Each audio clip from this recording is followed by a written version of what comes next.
आप जरा सोच साहब इस बात को जरा समझिए।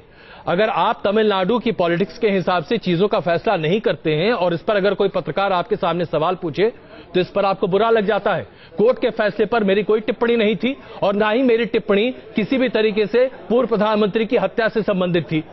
मैंने आपसे सिर्फ कहा कि कांग्रेस पार्टी राजनीति कर रही थी और अगर इस पर आपको आपत्ति है तो आप अपनी आपत्ति सामने रखें। आप मुझे इसमें वेस्टेड इंटरेस्ट बना रहे हैं, जो कि माफ कीजिएगा, बड़े अदब से मैं आपसे कहना चाहूंगा, गलत है। बहरहाल आप बाकी लोगों से पूछिए वो खुशी क्यों मना रहे हैं। बिल्कुल, प्राइम मिनिस्टर के मारने वालों को छोड़ा जा रहा है, शायद आप मना रहे हैं। आप शोध साहब, आप मेरे सवालों को बहुत अच्छे से समझ गए होंगे। आपको आपकी नाराजगी का ही मैं जवाब दे रहा था और यह जवाब इसलिए माकूल है क्योंकि आप अभी सवाल को बिना सुने भड़क रहे थे। चलिए लक्ष्मण साहब, कह रहा हूं कि कितने लोग खुशी मना रहे हैं कि प्राइम मिनिस्टर के जो किलर्स, कोई खुशी नहीं। देखिए सोच साहब, आप भी बहुत मना रहे हैं। वहां तमिलनाडु में देखिए ना क्या हो रहा है। ऐसा है सोच साहब,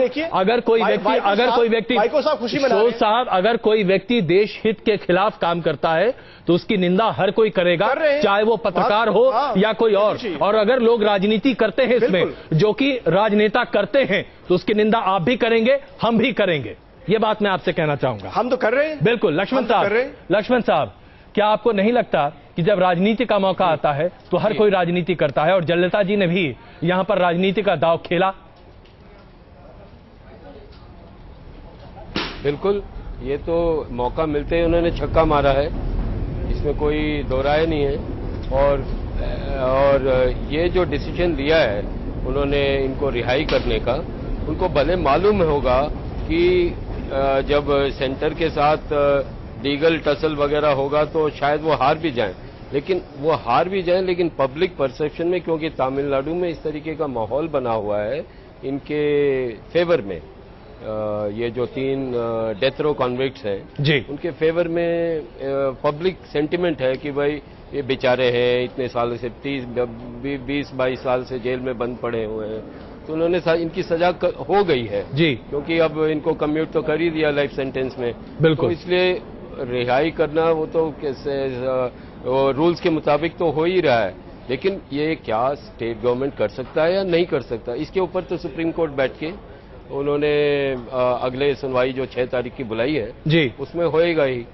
तो बिल्कुल पॉलिटिक्स जरूर है, बिल्कुल राजनीति इस पर जमकर हो रही है और बिल्कुल राजनीति इस पर जमकर हो रही है और सवाल यहां पर यही है कि क्या हम आतंकवाद के साथ खिलवाड़ करते हुए दिखाई दे सकते हैं। और इसी मुद्दे पर जिस तरीके से राहुल गांधी ने अपने दिल का दर्द सामने रखा, वो इस मुद्दे को बहुत ज्यादा प्रदर्शित भी करता हुआ दिखाई देता है। आइए आपको दिखाएं कि तमाम राजनीतिक दलों में किस तरह से इस पर प्रतिक्रियाएं सामने आती हुई दिख रही हैं और इस पर कहीं ना कहीं कांग्रेस पार्टी भारतीय जनता पार्टी पर आक्रामक भी होती दिखाई दे रही है। कपिल सिब्बल ने साफ तौर पर कहा कि नरेंद्र मोदी आतंकवाद के मसले पर आज चुप क्यों हैं। जाहिर सी बात है राजनीति यहां भी हो रही है। देखिए छोटी सी रिपोर्ट। पिता के हत्यारों की रिहाई पर जब कांग्रेस उपाध्यक्ष का दर्द छलका तो पार्टी से लेकर केंद्र सरकार के मुखिया तक गांधी परिवार के साथ आ खड़े हुए। प्रधानमंत्री मनमोहन सिंह ने राज्य सरकारों और राजनीतिक दलों को सख्त नसीहत जारी की, आतंक के मुद्दे पर नरमी न दिखाने की। राजीव गांधी की हत्या भारत की आत्मा पर हमला था। भारत के पूर्व प्रधानमंत्री, हमारे महान नेता और एक निर्दोष भारतीय के हत्यारों की रिहाई न्याय के सभी सिद्धांतों के विपरीत होगी। आतंकवाद के खिलाफ हमारी लड़ाई में किसी भी सरकार और सियासी पार्टियों को नरम नहीं होना चाहिए। प्रधानमंत्री मनमोहन सिंह तो सामने आए ही, उनके सिपह सालारों ने भी चौतरफा मोर्चा खोल दिया। कपिल सिब्बल ने राज्य सरकार और विपक्षी दलों को खरी खोटी सुनाने में देर नहीं लगाई तो साथ में बीजेपी के पीएम कैंडिडेट नरेंद्र मोदी की खामोशी को कटघरे में खड़ा कर दिया। जो राजनीतिक दल और जो सरकार टेरर के खिलाफ है, उनको सभी टेररिस्ट के खिलाफ होना चाहिए और आवाज उठानी चाहिए। और मैं आज नरेंद्र मोदी जी से पूछता हूं और उनसे सवाल करता हूं, आप चुप क्यों हैं? ये सवाल का उनको जवाब देना पड़ेगा। कपिल सिब्बल ने विपक्ष के सबसे लोकप्रिय चेहरे पर हमला किया तो भला बीजेपी चुप कैसे बैठती। मीनाक्षी लेखी ने मोर्चा संभाला और कांग्रेस पर ही सवालों की बौछार कर दी।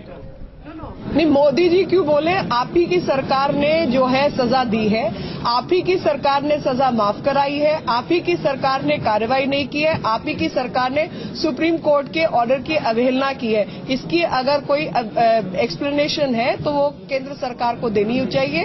और नरेंद्र मोदी जी का तो इसमें कोई रूप है नहीं, क्योंकि वो राज्य के मुख्यमंत्री थे और उनका कुछ लेना देना नहीं है केंद्र की राजनीति से। जाहिर है ये मामला इमोशन का है तो इलेक्शन का भी। आम चुनाव से ठीक पहले राजीव गांधी के हत्यारों की रिहाई का आदेश जारी कर जयललिता ने तमिल वोट बैंक का जिन्न छोड़ दिया है। अब ये जिन्न चेन्नई से लेकर दिल्ली तक को झकझोर रहा है। राजनीतिक दलों के आरोपों और प्रत्यारोपों के बावजूद प्रधानमंत्री ने साफ कर दिया है कि केंद्र सरकार राजीव गांधी के हत्यारों को छोड़ने के खिलाफ है। प्रधानमंत्री की तरफ से कड़ा बयान दिया गया है। दरअसल भारत ये नहीं दिखाना चाहता है कि वो सॉफ्ट स्टेट है। वीडियो जर्नलिस्ट सुमित कुमार के साथ सैयद मुजीब इमाम, न्यूज नेशन, दिल्ली। अब मेघवाल जी, कपिल सिब्बल जी के सवालों को अगर हम आपके सामने रखें, मीनाक्षी, लेकिन उनका बचाव तो बहुत किया नरेंद्र मोदी का, लेकिन भारतीय जनता पार्टी क्या इस मामले पर वाकई में खामोश है? क्या आप लोग जयललिता से संभावित तौर पर गठजोड़ को मद्देनजर रखते हुए जयललिता जी के कदम की निंदा नहीं कर पा रहे हैं? देखिए, मुझे लगता है कि कपिल सिब्बल साहब यहां भी राजनीति कर रहे हैं। ये इतने संवेदनशील मुद्दे पे किसी को राजनीति नहीं करनी चाहिए। मेरा ये कहना है जी कि अगर सीआरपीसी में कोई प्रावधान है राज्य सरकार को, तो राज्य सरकार ने इतनी हड़बड़ी में ये इमरजेंसी मीटिंग बुला करके ये करना, मैं प्रक्रिया पे जा रहा हूं जी। और दूसरा जो बड़ा मुद्दा मैं उठा रहा हूं कि भाई ये मुद्दा ये था कि दया याचिकाओं की क्या कोई सीमा होनी चाहिए। तो सुप्रीम कोर्ट में मामला तो वो चल रहा था और बीच में ये मामला आ गया। इसको जैसे राहुल गांधी बोले और कपिल सिब्बल साहब भी बोलने लगे, नहीं मेघवाल जी भी बोलने लगे। मेघवाल जी, यहाँ पर एक बुनियादी सवाल है जिसको आप, मेघवाल जी, बुनियादी सवाल है जिसको आप गोल कर जा रहे हैं।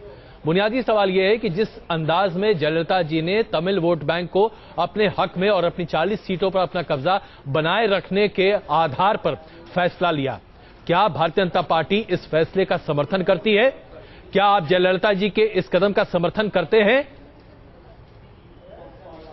देखिए, मैंने पहले ही आपको जिक्र किया ना कि ये 354, 334 और ये जो सीआरपीसी के प्रावधान हैं जी, इसमें राज्य सरकार ने हड़बड़ी दिखाई, हम कह ही रहे हैं। नहीं तो आप जयललिता जी का ये इसमें ये देखिए नैतिकता के कपिल सिब्बल साहब और जैसे मैं राहुल गांधी बोले और मेघवाल साहब कभी बोले नहीं। बिल्कुल, मेघवाल साहब ने फैसला आया, राहुल गांधी ने उस पर अपनी प्रतिक्रिया दी, कपिल सिब्बल ने आज सवाल पूछ दिया, ये तो एक सामान्य सी बात है। लेकिन यहां पर बुनियादी सवाल है, क्या जयललिता जी की नीयत पर, नहीं मेघवाल साहब, आप सूक्ष्म और स्वच्छ राजनीति करने का दावा करते हैं, क्या भारतीय जनता पार्टी जयललिता जी के नैतिकता पर आज सवाल उठा रहा है, या भारतीय जनता पार्टी मानती है कि जयललिता जी ने नैतिक कदम उठाया और अपने नैतिक अधिकारों का इस्तेमाल किया? अजय जी, हमें बार बार हम कह रहे हैं, बराबर कह रहे हैं हमारे लोग कि इसमें इतने संवेदनशील मुद्दे पे इस तरह की राजनीति नहीं करनी चाहिए। हमारा स्टैंड है, हम यही कह रहे हैं बार बार आपको इस चैनल पे। लेकिन मैं ये कहना चाह रहा हूं कि नरेंद्र मोदी नहीं बोल रहे, ये कपिल सिब्बल को बोलने की जरूरत है। ये खुद तो राजनीति कर रहे हैं, बिल्कुल, हम थोड़ी राजनीति कर रहे हैं, राजनीति तो ये कर रहे हैं। और पीएमके के साथ इनका 10 साल तक समझौता रहा, उस समय ये कुछ कर नहीं पाए और अब ये राजनीति भी यही कर रहे हैं और हमारे पे आरोप लगा रहे हैं। सोच साहब, आप इसका जवाब देना चाहेंगे? जी देखिए, आप खुद फैसला कीजिए और घर पे जो बैठे लोग हैं वो खुद फैसला करें। जैसे मीनाक्षी जी ने कहा कि भाई मोदी साहब जो हैं वो थोड़ी उनको केंद्र से क्या लेना चाहिए, सेंटर से क्या लेना देना है, तो वो एमएलए का इलेक्शन लड़ रहे हैं क्या? वो तो पीएम कैंडिडेट है। और जो इस वक्त हुआ, जो तमिलनाडु गवर्नमेंट ने जो किया, देखिए जो सुप्रीम कोर्ट ने किया उस पर तो कोई कुछ नहीं कह सकता, ना मोदी साहब कह सकते हैं, ना राहुल जी कह सकते हैं, कोई नहीं कह सकता जी। लेकिन जो तमिलनाडु गवर्नमेंट ने किया, और जो पीएम कैंडिडेट हो, एक एक्स प्राइम मिनिस्टर के बारे के ये मर्डर केस में जी, उस पर चुप रहने की गुंजाइश है कि जो टेररिज्म का केस है उसमें कुछ गुंजाइश नहीं? तो आप चाहते हैं कि मोदी साहब इस पर अपनी, आप चाहते हैं कि मोदी साहब इस पर अपना जवाब स्पष्ट रखें? आप चाहते हैं कि मोदी साहब यहां पर राहुल गांधी के साथ खड़े हों? बिल्कुल, क्यों नहीं। चलिए मेघवाल साहब, ये तो नेशनल इश्यू है। तो मेघवाल साहब, आप क्या कहेंगे? नेशनल इंटरेस्ट की इश्यू। हमारी पार्टी ने आपका हमारे पार्टी के प्रवक्ता हैं, उन्होंने अपनी बात कह दी जी, रविशंकर प्रसाद जी ने भी बात कह दी जी। मेरा ये कहना है कि संवेदनशील मुद्दे पे राजनीति से परहेज रहना चाहिए, हम ये मानते हैं।